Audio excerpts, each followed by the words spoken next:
Have you ever watched someone try to humiliate another person, and in doing so, unknowingly set fire to their own life?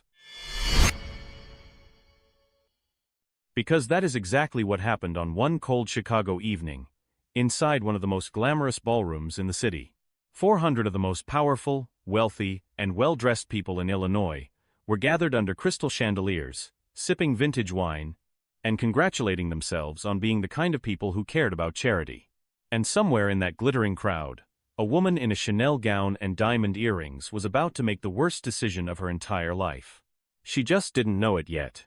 But before we get to her, before we get to the wine, the hatred, and the moment that would shake corporate America to its core, I need you to meet the man at the center of this story.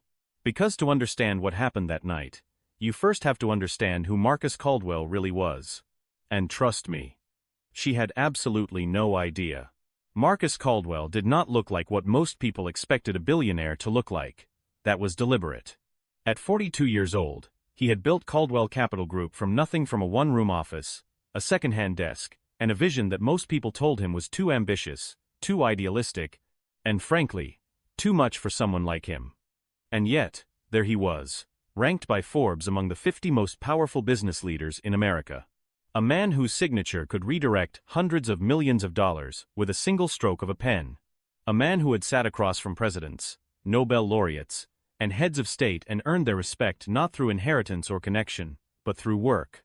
Through brilliance.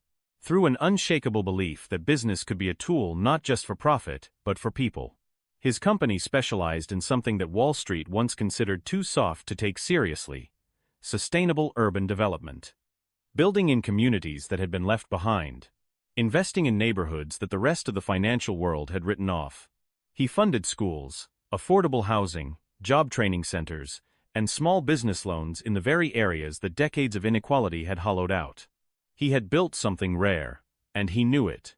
But here is the thing about Marcus Caldwell that set him apart from almost every other powerful man in his world. Success had not changed his instincts. It had sharpened them. You see, Marcus had a habit, a quiet, deliberate, almost unusual habit. Whenever he was considering a major business partnership, he would attend social events anonymously, no announcement.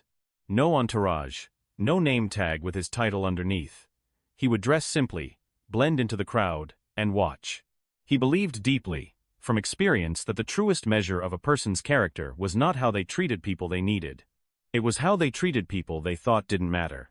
And so that was what he came to do that evening at the Hope for Tomorrow Gala. To observe, to listen, to learn the truth about the family whose company he was about to save. But before the gala, before the chandeliers and the champagne, Marcus did something that tells you everything you need to know about who he was at his core. He went home, or at least, to what had always felt like home. At 3 o'clock that afternoon, he walked into Mr. Freeman's barbershop on the south side of Chicago. It was tucked between a laundromat and a corner grocery store, the kind of place that smelled like talcum powder and old wood and the particular comfort of a room where people tell the truth. Mr. Freeman had been cutting Marcus's hair for 15 years. He had watched the young man go from nothing to something, though he never knew exactly how much that something had become. The barbershop that afternoon was alive with conversation. Rising rents, families being pushed out of the neighborhood they'd called home for 50 years. Young people who couldn't afford to stay. Small businesses shutting down because the landlords could get more money from developers. The neighborhood's changing fast, Mr. Freeman said, trimming carefully around Marcus's ears. I don't know how much longer some of these families can hold on. Marcus listened. He didn't offer solutions. He didn't reveal that just that morning, he had signed a deal that was specifically designed to protect neighborhoods exactly like this one. He simply sat and listened, and carried those voices with him as he left. Because that is the thing about a man like Marcus Caldwell. The people in that barbershop, the families worried about rent, the small business owners watching their leases disappear, they were not just stories to him. They were the reason he did what he did. They were who he was building for. And tonight, he would find out whether his next partner shared even a fraction of that understanding. Now, to understand what was at stake that evening, you need to understand the Whitmore family. And the story of the Whitmores is, at its heart, a story about what happens when an empire is built on the wrong foundation. Whitmore Enterprises had been a Chicago institution for 75 years. 3 generations of wealth. Old money from Texas oil expanded into commercial real estate during the post-war boom. At their peak, they were untouchable, connected, powerful, the kind of family whose name opened doors before you even knocked. But by the time our story takes place, the doors were closing. Fast, foreign competitors had undercut their prices, environmental regulations had strangled their oil operations, and perhaps most devastatingly, a new generation of investors had arrived, investors who cared about things like corporate social responsibility, diversity, and ethical business practices. Companies with poor records on these issues were losing access to major pension funds and institutional investors. And Whitmore Enterprises had a very, very poor record. Edward Whitmore, the family patriarch, had mortgaged almost everything. The Lake Geneva estate carried a $15 million lien. The family yacht sat at the marina with payments 3 months overdue. Without a major injection of capital, and soon the company would file for bankruptcy within 6 months. And then Marcus Caldwell appeared, with a vision, a check, and a $1.5 billion lifeline. That morning, the two men had sat across from each other in a sun-filled corner office, and Marcus had signed the most important contract in Whitmore Enterprises history. Edward had shaken his hand with trembling relief. "You've saved my family's legacy," he had whispered. What Edward did not tell Marcus, what he had carefully kept hidden, was the truth about his wife. Helena Whitmore had spent 20 years building a different kind of empire, one built on exclusion. Internal company emails, buried by expensive lawyers, revealed a systematic effort to block promotions for employees of color. She had fired 3 black executives on fabricated charges. She had paid settlement money to silence discrimination lawsuits. She had used her considerable social influence to blacklist minority-owned contractors across the city. Edward knew his wife. He knew her attitudes, he knew her history, and he had made sure that Marcus and Helena had never been in the same room together. Tonight, that careful calculation was about to fall apart. The Imperial Crown Hotel's grand ballroom that evening was exactly what you would imagine: breathtaking, overwhelming. The kind of room that was designed to make you feel like you had arrived somewhere important. Crystal chandeliers hung from 30-foot ceilings, casting warm golden light across marble floors polished to a mirror shine. A string quartet played softly in one corner. Servers moved through the crowd, carrying silver trays of champagne and truffle canapes. The air smelled of expensive perfume, aged wine, and the particular blend of confidence and performance that comes when 400 wealthy people gather in one place. Marcus arrived at 7:45, deliberately late, deliberately understated. His tuxedo was perfect but plain. No designer cufflinks, no flashy watch. Nothing that would signal to the room who he really was. He slipped in through the main doors and began to move through the crowd like water, present, observant, invisible. Near the silent auction display, he stopped. A series of paintings had caught his eye. They were made by young artists from inner-city schools across Chicago. Vivid, bold, emotionally raw. The kind of work that comes from people who have lived something real. He read each artist's biography carefully. He studied each piece with genuine attention. And then he turned to an elderly woman beside him and said, quietly, "The technique in this piece shows remarkable emotional depth. The way the artist uses shadow and light, it creates such powerful contrast." The woman was surprised. They fell into conversation about art, about talent, about the extraordinary things that emerge from difficult circumstances. For a few minutes, Marcus was simply a man who loved art, talking to another person who loved art. He did not notice the pair of sharp, pale eyes watching him from across the room. Helena Whitmore had been holding court with her inner circle near the champagne fountain. Platinum blonde hair pinned with diamond clips, a Cartier necklace at her throat. A glass of wine in her hand, and a story on her lips about the importance of helping those less fortunate, while simultaneously remarking, just quietly enough to be deniable, that some cultures simply don't value education the way we do. Her companions nodded along. This was the rhythm of these evenings, generous in public, honest in private, or so they thought. And then Helena saw Marcus, a black man, alone, studying the expensive auction display, comfortable, at ease. Speaking with the kind of quiet authority that comes from knowing exactly who you are. Something inside her ignited. She crossed the ballroom with purpose. Her heels clicked against the marble in a steady rhythm that made the guests nearby look up. The scent of her perfume, a custom blend costing $800 per ounce, arrive before she did. "Excuse me," she said. Her voice was polished, but the edge underneath it was sharp enough to draw blood. "I don't believe we've been introduced. I know everyone who should be here tonight. Did someone invite you as their guest?" Marcus turned. He smiled politely. "Good evening. Beautiful event you've organized. I received an invitation. The cause seemed worthy of support." The non-answer sharpened her suspicion. "An invitation," she repeated, her tone carrying disbelief. "Interesting. I personally approved every name on our guest list." "I'm quite certain I would remember approving." She paused. Looked him up and down with slow, deliberate assessment. "Someone like you." Those 3 words. Someone like you. They hung in the air between them like smoke. Everyone within earshot heard them. Everyone understood what they meant. The conversations nearby went quiet. Heads turned. Phones began to appear. Marcus's expression did not change. "Perhaps there was an oversight," he suggested calmly. "An oversight." She laughed a sound that was sharp and hollow and not quite right. "The only oversight here is whatever confusion has led you to believe you belong in this room."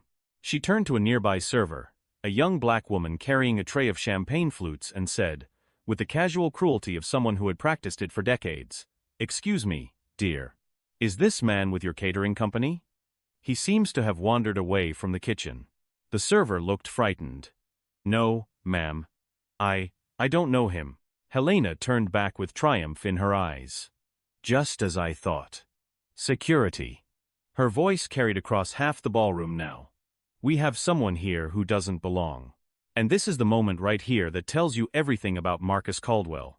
Because he did not raise his voice, he did not argue, he did not perform outrage for the watching crowd. He simply stood there, perfectly still, perfectly composed, and said quietly, 'I think there's been a misunderstanding. Perhaps we could discuss this privately.'" "Privately?" Helena laughed again. "Oh, no. I think everyone here deserves to see what happens when people try to infiltrate spaces they haven't earned access to." She moved closer, close enough that her perfume was overwhelming. And then she began to speak in a way that made even her closest friends look down at their shoes. She called him boy. She accused him of being a con artist. She suggested he had come to steal silverware or deceive a wealthy widow. She made claims about his intelligence, his genetics, his worth as a human being that belonged to the darkest chapters of American history, said out loud, in a ballroom, in front of 400 witnesses and an unknown number of recording phones. And through all of it, every word, every accusation, every ugly syllable, Marcus Caldwell did not move. His hands stayed clasped behind his back, his posture stayed perfect, his face stayed calm. He let her talk, he let her reveal herself, he let every phone in that room capture every word. Because he understood something that she did not. She thought she was humiliating him, she thought she was winning. She had no idea she was destroying herself. And then Helena Whitmore reached out and grabbed a wine glass from a passing server's tray. She raised it high above her head. The vintage Bordeaux caught the chandelier light like liquid rubies. The room went completely silent. Even the string quartet had stopped playing. 400 people held their breath. "This," Helena announced to the room, her voice trembling with righteous fury, "is what happens to people who don't know their place." And she threw it. All of it. The entire glass. The wine arced through the air in a perfect crimson stream and hit Marcus square in the face. It exploded across his white shirt, ran down his chin, dripped from his bow tie, and splattered onto the marble floor in a pattern that would be photographed and shared across the world before morning. The room erupted. Gasps, screams, the flash of dozens of phones lighting up at once. And Marcus Caldwell, this man who had been called an animal, a predator, genetically inferior, he did not yell. He did not cry. He did not raise a hand or step backward or flinch in any direction. He stood completely still, burgundy wine dripping from his chin. And he smiled. It was not the smile of someone embarrassed. It was not the smile of someone defeated. It was something else entirely, something quiet, and knowing, and almost heartbreaking in its patience. It was the smile of a man who understood, in that precise moment, exactly what was going to happen next. That smile wasn't embarrassment. It wasn't surrender. It was knowledge. It was the expression of someone who had just watched a person hand them everything they needed and knew exactly what to do with it. Helena Whitmore stood there, empty wine glass in her trembling hand, chest heaving, waiting for him to break. He didn't break. He reached into his jacket pocket. He produced a pristine white handkerchief, and with slow, deliberate care, never once breaking eye contact, he began to dab the wine from his chin. Then he looked at her, and in a voice so quiet that the entire ballroom had to lean in to hear it, he said, "Mrs. Whitmore, I believe it's time you learned exactly whose world this really is." Nobody breathed. Nobody moved. Because something in his voice told every single person in that room that what was coming next was going to change everything. I'm going to tell you something before we go any further. Something I want you to hold on to as this chapter unfolds. Some moments in life look like endings. They look like the lowest point, like the floor has given way and there is nothing left to hold on to. But every now and then, not always, but sometimes the moment that looks like someone's most humiliating defeat is actually the first second of everything changing. What you are about to witness is one of those moments. So take a breath, because this story is about to turn. The grand ballroom of the Imperial Crown Hotel had never been so quiet. 400 people, not one of them speaking. The string quartet sat motionless in their corner, bows resting against strings, watching. Servers stood frozen with silver trays balanced in their hands. Even the chandeliers seemed to hold their breath, their light catching the burgundy wine as it dripped from Marcus Caldwell's chin onto the pristine marble floor below. Helena Whitmore stood 3 feet away from him, chest heaving, empty wine glass trembling in her manicured hand. She had expected him to break. She had expected tears, or anger, or retreat. She had expected him to become the thing she had already decided he was: small, defeated, powerless. Instead, he reached into his jacket pocket and produced a white handkerchief. He folded it once. And with the slow, deliberate patience of a man who had all the time in the world, he began to dab the wine from his face, not frantically, not with embarrassment. Methodically, as if this were simply a minor inconvenience on an otherwise unremarkable evening. Every phone in the room was pointed at him. Then he looked up. "Mrs. Whitmore," he said. His voice was quiet, steady. It carried to every corner of that enormous room without him raising it even slightly. "I'm going to give you one final opportunity to apologize and walk away from this." Helena blinked. Something in his tone, some quality she couldn't quite name, made her hesitate for just a fraction of a second. Then the old armor snapped back into place. She lifted her chin. "Apologize," she repeated. "To you? For what, exactly?" "For speaking the truth." Marcus nodded slowly, as if she had just confirmed something he already knew. "Very well," he said. "Then I think it's time everyone in this room learned who I actually am." He reached into the inside pocket of his jacket, the same jacket now stained with her wine, and withdrew a leather portfolio. He opened it with care, and removed a document. It bore official seals, legal letterheads, and the signatures of 2 men who had met that very morning in a sun-filled corner office. "My name," Marcus said clearly, his voice filling the silence like something solid, "is Marcus Caldwell, CEO and chairman of Caldwell Capital Group." A murmur moved through the crowd. A few people stirred with recognition. Most simply waited, sensing that what was coming would explain everything. "This morning," Marcus continued, holding the document so that the room could see it, "your husband and I signed a partnership agreement worth $1.5 billion. The largest contract in Whitmore Enterprises' 75-year history. 15,000 jobs, 30 schools and community centers, affordable housing for thousands of families across the city." He paused. Let the numbers breathe in the air.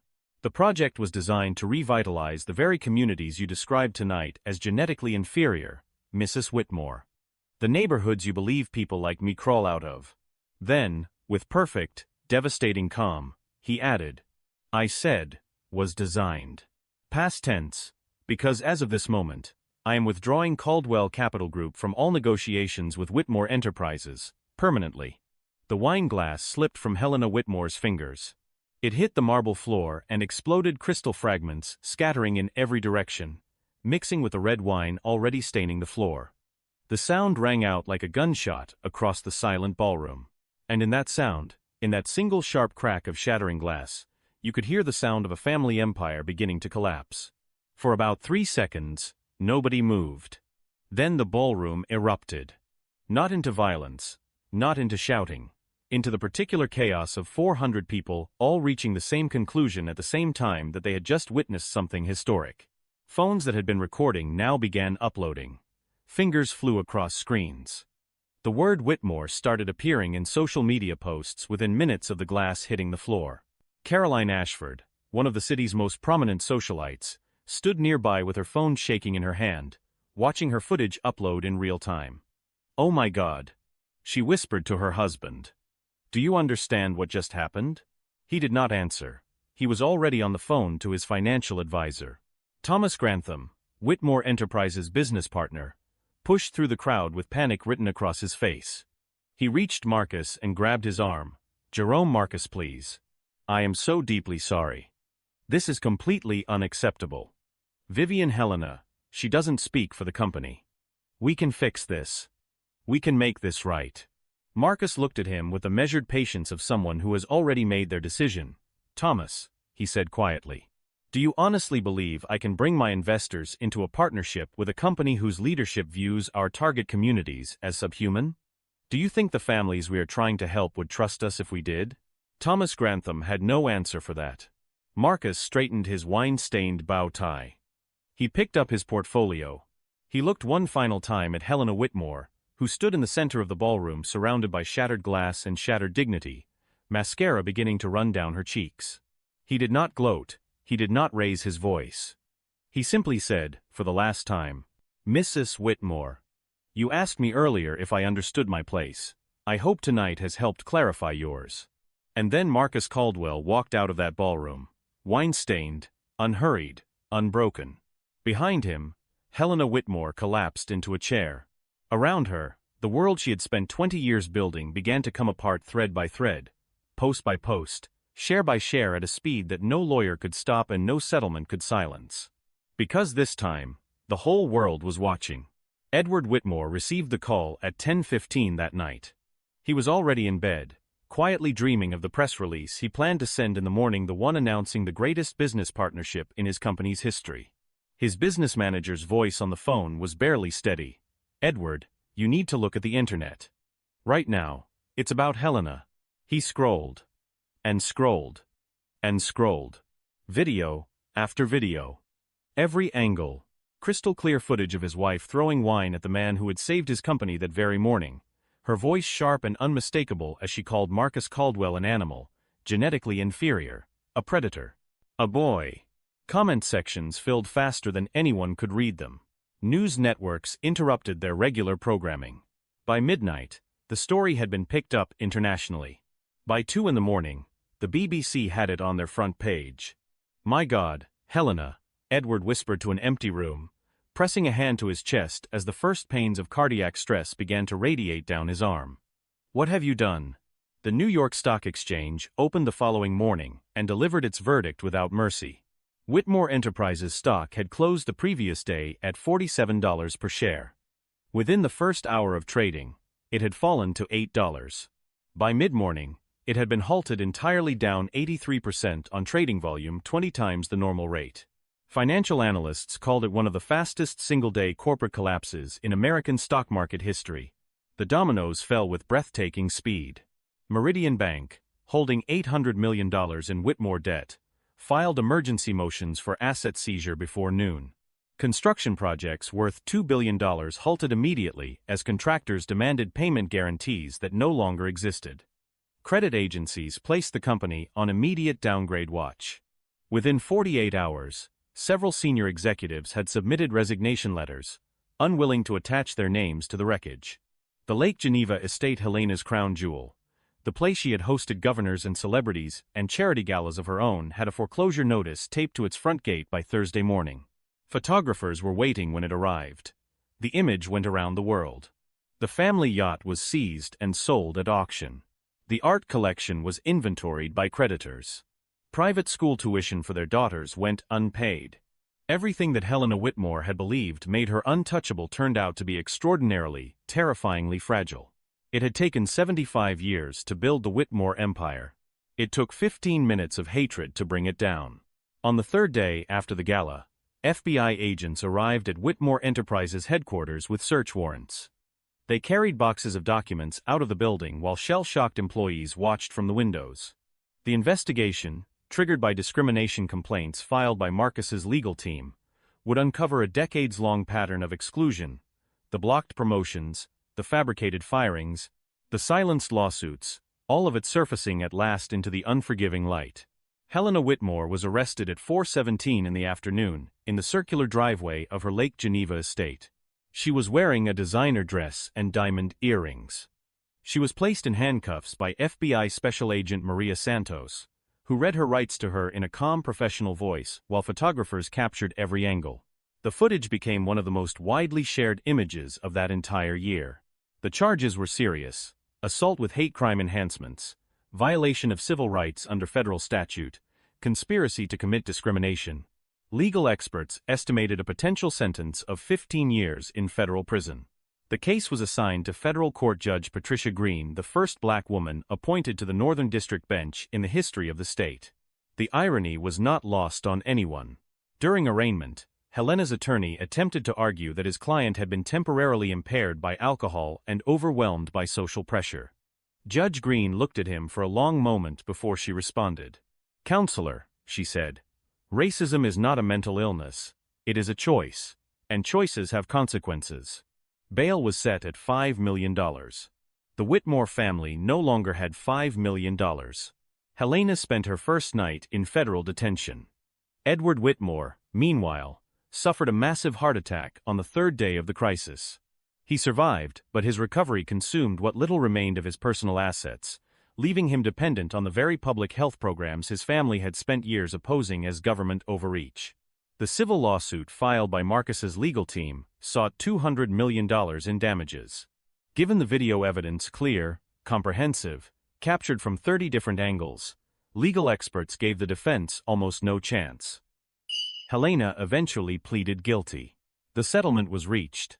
And what Marcus Caldwell chose to do with that money is the part of this story I most want you to hear. He could have taken the money and walked away. Nobody would have blamed him. He had been publicly humiliated, racially assaulted, and robbed of a billion-dollar deal through no fault of his own. He had every right to close the chapter, deposit the settlement, and move on. That is not what he did. Instead, Marcus Caldwell took the $200 million from Helena Whitmore's settlement and used it to build something.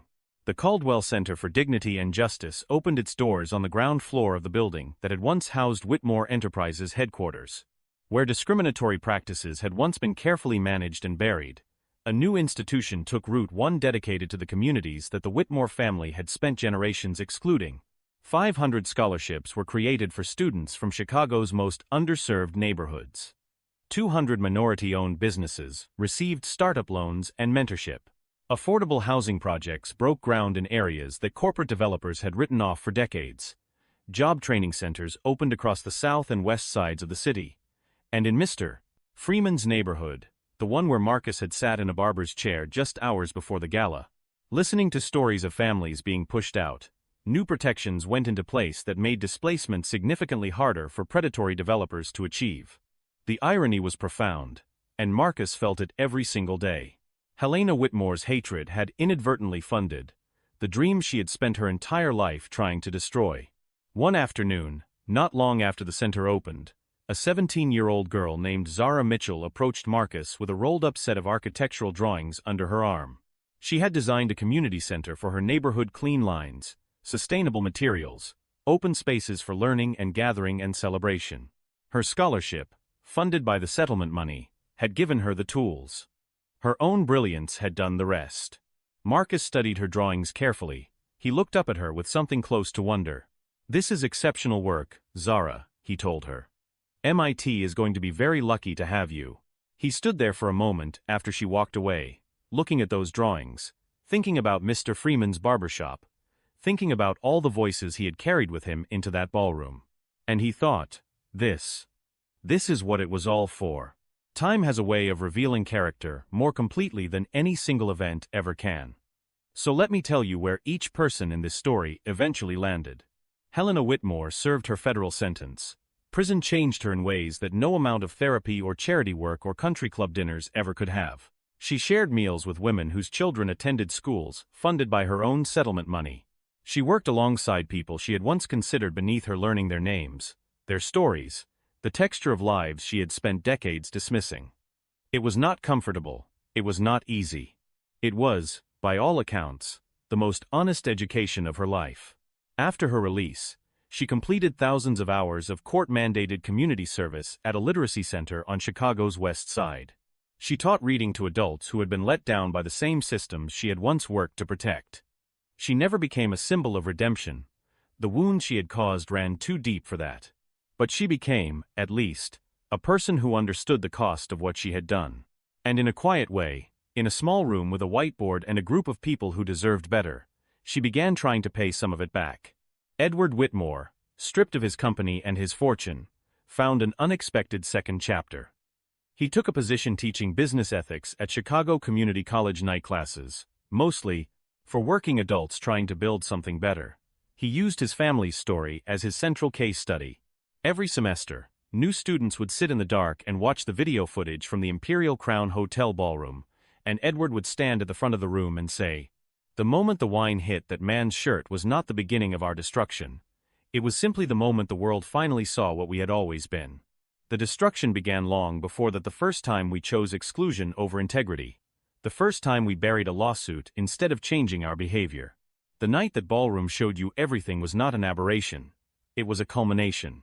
And Marcus Caldwell? He spoke at Harvard Business School. He testified before the House Judiciary Committee, where his calm, measured account of that evening contrasted against the video evidence helped shape what became the Caldwell Act, federal legislation requiring all government contractors to undergo annual bias audits and maintain meaningful diversity standards.